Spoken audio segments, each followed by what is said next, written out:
जादुई मटका की कहानी। एक गांव में एक किसान रहता था। उसका एक छोटा सा खेत था। खेत में होने वाली पैदावार से उसके परिवार की गुजर बसर होती थी। इसलिए वह दिन भर कड़ी मेहनत करता ताकि उसके खेत में अच्छी पैदावार हो सके। बुआई का समय आ चुका था। किसान अपने खेत में बुआई के काम में लगा हुआ था। एक दिन खेत में गड्ढा खोदते समय उसे जमीन में गड़ा हुआ एक मटका मिला। वह मटका आकार में बहुत बड़ा था, इतना बड़ा कि उसमें पूरा का पूरा इंसान ही समा जाए। किसान मटके को देखकर सोचने लगा, अरे इतना बड़ा मटका, इसमें तो एक साथ कई 100 लोगों का खाना बन जाएगा। इसे घर ले चलता हूँ। जब किसी अवसर पर घर में मेहमान आएंगे तो यह मटका काम आएगा। उसने मटके को जमीन से निकाला और खेत के किनारे लगे एक पेड़ के नीचे रख दिया। उसके बाद वह फिर से काम में जुट गया। दोपहर में जब खाने का समय हुआ तो अपनी कुदाली जमीन से निकले मटके में डालकर वह पेड़ के नीचे खाना खाने बैठ गया। खाना खाकर जैसे ही वह उठा, उसकी नज़र मटके में रखी अपनी कुदाली पर पड़ी। वह यह देखकर चकित रह गया कि मटके में एक नहीं बल्कि 100 कुदालियाँ रखी हुई थी। किसान ने सारी कुदालियाँ मटके से बाहर निकाल ली। फिर उसमें एक छोटा सा पत्थर डाल दिया।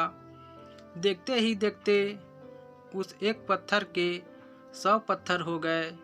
किसान को समझते देर नहीं लगी कि वह कोई साधारण मटका नहीं बल्कि जादुई मटका है, जो किसी भी वस्तु को 100 गुना कर देता है। किसान जादुई मटका अपने घर ले आया। अब जब भी उसे किसी चीज़ की आवश्यकता होती तो वह उसे जादुई मटके में डाल देता। मटके से एक के बदले उसे 100 चीज़ें मिलती। जादुई मटका हर चीज़ को 100 गुना कर देता था। फिर चाहे वो खाने की चीज़ हो, कपड़ा हो, सोने के सिक्के हो।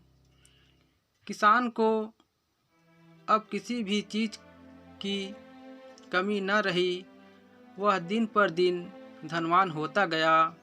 किसान की समृद्धि की बात उस राज्य के राजा के पास पहुंची तो उसने इसका भेद जानने के लिए अपने गुप्तचरों को घर भेजा। कई दिन किसान के घर का चक्कर लगाने के बाद एक दिन गुप्तचरों को किसान के जादुई मटके का भेद पता चल गया। उन्होंने यह भेद राजा को जाकर बताया। राजा लालची था।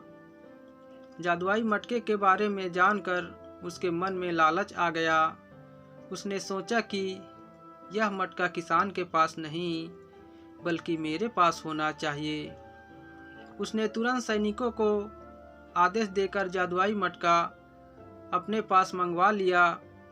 जब सैनिक जादुई मटका लेकर राजा के पास पहुँचे तो किसान भी पीछे पीछे वहाँ आ गया। राजा के पूछने पर किसान ने उसे बता दिया कि वह मटका जादुई है और उसे वह मटका अपने खेत में मिला है। राजा बोला, राज्य की भूमि से मिली किसी भी वस्तु पर सर्वप्रथम राजा का अधिकार होता है। इसलिए इस जादुई मटके पर तुम्हारा नहीं बल्कि मेरा अधिकार है। किसान क्या कहता, वह चुपचाप सिर झुकाए खड़ा रहा। राजा जादुई मटके को पास से देखने के लिए अपने सिंहासन से उठा और मटके के पास जाकर उसे देखने लगा। मटके को बाहर से देखने के बाद राजा ने सोचा कि जरा इस मटके के भीतर झांक कर देखे तो कि आखिर इसमें जादू कैसे होता है। राजा जादुई मटके में झांकने लगा। इसी बीच उसका पैर लड़खड़ाया और वह मटके के अंदर जा गिरा। फिर क्या था, जादुई मटके ने अपना काम कर दिया। एक के बदले अब 100 राजा मटके से बाहर निकले। सभी राजा सिंहासन पर बैठने के लिए आपस में झगड़ने लगे। धीरे धीरे यह झगड़ा बढ़ता गया। सबने अपनी अपनी तलवारें निकाल ली और एक दूसरे पर टूट पड़े। फिर ऐसी मार काट मची कि कोई राजा जीवित न बचा। सब मारे गए।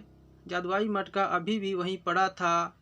किसान ने सोचा कि इस मटके के कारण वह फिर किसी समस्या में ना पड़ जाए, इसलिए उसने उस जादुई मटके को उठाया और ज़मीन पर पटक दिया। जादुई मटका टुकड़े टुकड़े हो गया। किसान अपने घर आ गया और उसके बाद से पहले जैसा जीवन जीने लगा, लेकिन उसे कभी किसी चीज़ का लालच नहीं था, इसलिए वह अपने जीवन में हमेशा संतुष्ट रहा। दोस्तों, लालच का फल अंततः बुरा ही होता है। अगर कहानी पसंद आए तो लाइक कीजिए, नए हैं तो चैनल को सब्सक्राइब कर लीजिए। इस कहानी को सुनने के लिए आप सभी का दिल से धन्यवाद।